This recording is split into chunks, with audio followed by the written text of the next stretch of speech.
Hello there, and as usual, I'm Aaron from Let's Stay Gamers, and welcome. So today we're taking a look at a number of different rocket batteries, all created by Black Armor. I'll have a link to them down in the description below. We've got 3 rockets that he's designed here, so if you're a fan of the pointy, massively shaped warhead, or maybe you're some sort of Syrian dictator, and you have to paint the tip of every warhead red, well, this is the choice for you. Now, this is just a singular guided missile that packs quite a nice little bit of a punch, but remember, these weapons are not super functional, they're more just kind of fun and scary looking. So we can see this has a raised little platform, but we'll skip on to the next one. We'll quickly talk over the next features. Now, we have a typical sort of MLRS battery. The Americans have a very similar one to this, but their version is tracked. And the great feature about this, it has 2 waves of rockets that it can fire. Now, let's just say that you want to unleash an absolute hell on someone. Well, we have this version that reminds me of a sort of Russian type truck where we just got row upon row of rockets. We even got Bush inside here. I don't know how that's managed to get in here. But let's actually head back to the first truck and I'll show you exactly how it works.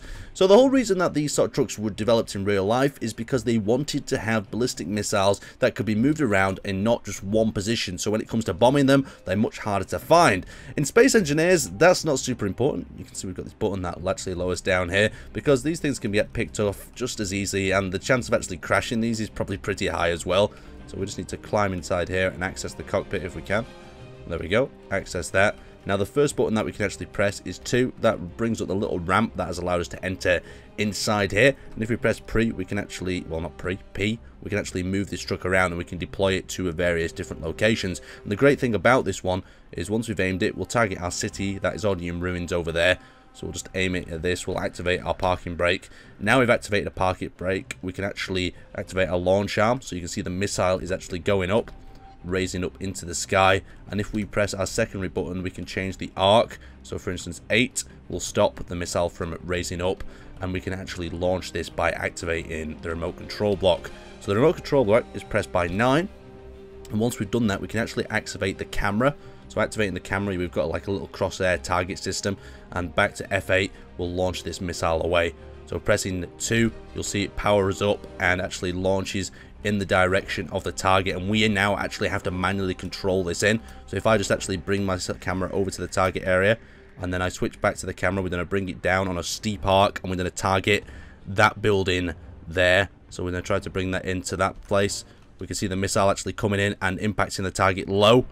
And there we go, quite a small impact on the target, but still rather fun, rather scary. You can see that big missile coming towards you, and if you wanted to take out a key target, maybe like an enemy vehicle or ship, you could guide that in. But let's actually have a look at some of the other weapon systems. So once that's actually been deployed, that's a one-use sort of system that's going to have to be taken back and reloaded. So we could actually just quickly press 8, press 7, and then we could drive this bad boy out of here as it's actually redeploying. So let's press 6 and just have a quick go.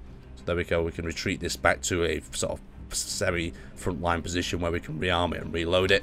So let's actually hop out of this if we can, lower the ramp from the inside, and we can carry ourselves over to the other vehicle. So the second vehicle is a little bit more fun. This has a few more features. We can actually range this one manually, and it's not actually guided. Each one of the missiles like kind of hits the area in sort of a cluster. So let's actually aim ourselves at the city, engage our parking brake, and then we'll drive ourselves over to the left like so we can actually aim ourselves at the target. Now I've marked the target as the far left sort of building. Once we're there, we hit the parking brake. The first thing we want to do here now is actually take control, so we're going to press 2.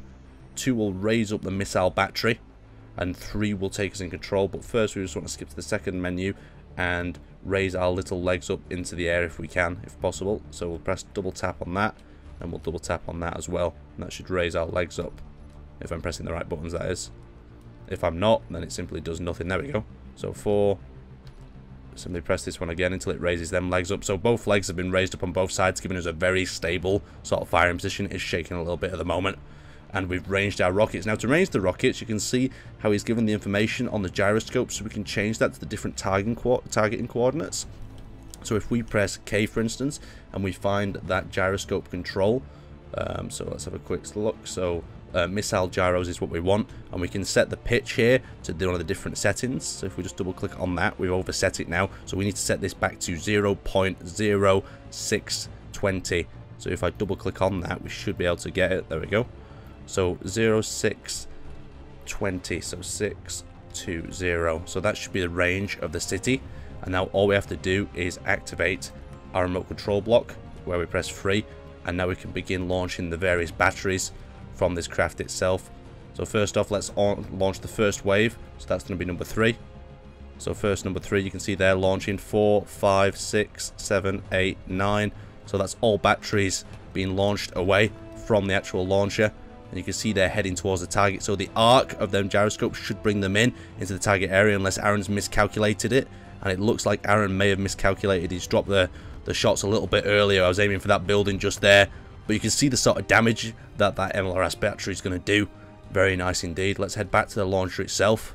So if I've gone a little bit too far, the launcher is this little thing over here. And now we can re-disable this. So if I press number 2, we can actually turn off the rotors in that area and we could rotate the thing around. Or if I scroll back through the menu, we can lower that back down. If I can.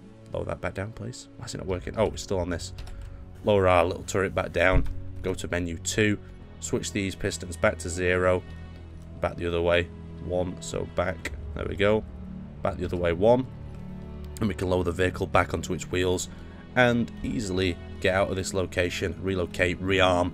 And get this little launcher going. Now let's see the ultimate bad boy of them all. Put the parking brake on and we'll head over to this. Now this has a whole variety of missiles. There's so many missiles on this thing. It's just crazy. So we're going to range this in. We're going to get a little bit closer to the target this time. We could extend the actual range that I targeted before. So we're just going to park it here for the instance. So park that there. We're going to move to the second seat. That's the missile seat. Hopefully my wheels have all been engaged. Looking to the left, we can see the controls of them. And we can actually access our roof first. So our roof should be opening up at the back, exposing the missiles of the various batteries. And let's just see if we can control the gyroscopes. So gyros, let's see what they're set to. Override pitch. That should be good enough for the situation that we're going to engage at. So let's launch our first battery. So number 3. Launching them. We should see them firing up any second now. If I've done it correctly. If not, then Aaron's just done something completely wrong. Yeah, Aaron's done something completely wrong because I pressed number 3. We need to press number 6. So there we go, first battery away. Look how they're launching one by one though. Looks just so beautiful. One by one after each other. And any minigun that's really struggling to actually engage that is going to have a big problem on its hands. Let's have a look at these missiles and see just how they're arcing. They're arcing like a conventional sort of weapon you would expect. So let's have a look where it's bringing them down. Is it bringing them down past the target, or are these actually going to be on target? That's the question. I'm a bit worried that they've done yeah, look, we've overshot the target by a little bit too much. This is why it's important to get your GPS coordinates in. But that's no problem. We've still got a whole variety of missiles to actually bring in the range a little bit. So you can see that we've missed the target quite badly, but we've focused all the missiles in one point, making quite a crater. So let's go back to the craft. And if we go back to the gyroscope menu, we should be able to bring these in a little bit closer. So we're looking for the gyros. So there's the gyros. And the pitch override is a little bit too high at the moment. So let's bring that down to about there, I'm guessing. Let's just double check to see what that actually is. That's not as far. Let's try just a little bit more. Maybe something around that. Okay, and then we'll launch the second wave of missiles. So launching with number 7. That should be launching from the launcher. Let's have a quick look. There we go. We've got the missiles coming out of the front. Very nice indeed. We'll see if these actually impact into the target area. I just love the idea that you could launch these from behind a hill very sort of secretly and then just devastate someone's base and then drive off into the distance and they wouldn't know what's happening, where with conventional rockets and stuff you have that 500-meter limit. With these you don't. You can just be striking from wherever you want to be. So missiles are going up. It looks like they're going even further actually. Looks like we've actually broken the arc. Maybe we need to change the arc so it's steeper rather than longer, bringing it closer, made them even further ranged. So we'll have to bring it back past that point. So back to the control cockpit and our little gyroscopes. So let's actually bring that up a lot steeper so our gyroscopes change perhaps about there, and then we'll launch our 8th battery. This could go completely wrong now for some reason. I think these might change out of proportion. Right, so rockets are going up. It looks like they're turning much faster. Okay, here we go. Oh, we done a bit. Please don't say we've missed. Too short, too long, Aaron. You're the worst bloody artillery operator ever. Okay, so we need to get between the last 2 results. So let's go to K on the menu and switch to gyroscopes. We need to go between. So let's go to about. Let's try about that. I'm guessing. I don't know. Let's go with that, and we'll launch the last wave of missiles. If this doesn't hit, then Aaron, you're officially the worst artillery operator ever. So the missiles are being launched on the final battery, and I think that also means we can close up the doors once they're launched. I love how it's launching them though. It's just so majestic and simple. They're flying up into the sky. Oh, this one's looking a little bit better. We might have overshot again. Oh, have we overshot? No, we're actually hitting the corner of a building. So Aaron did manage to find his target. A little bit off though. And it's digging inside there. Too bad we didn't hit right on top. Okay, so the back of that building is being destroyed. Maybe line it up a little bit better, Aaron, this time. So we did find our target in the end. It took a little bit longer. But definitely check out these sort of rocket systems on the workshop. They're very nice, very simple. Not super functional, but they're definitely fun to use. So let's close up our doors. Activate our handbrake. And I think we can get out of here and redeploy to another area. Anyway, thank you guys for watching, and I'll see you next time.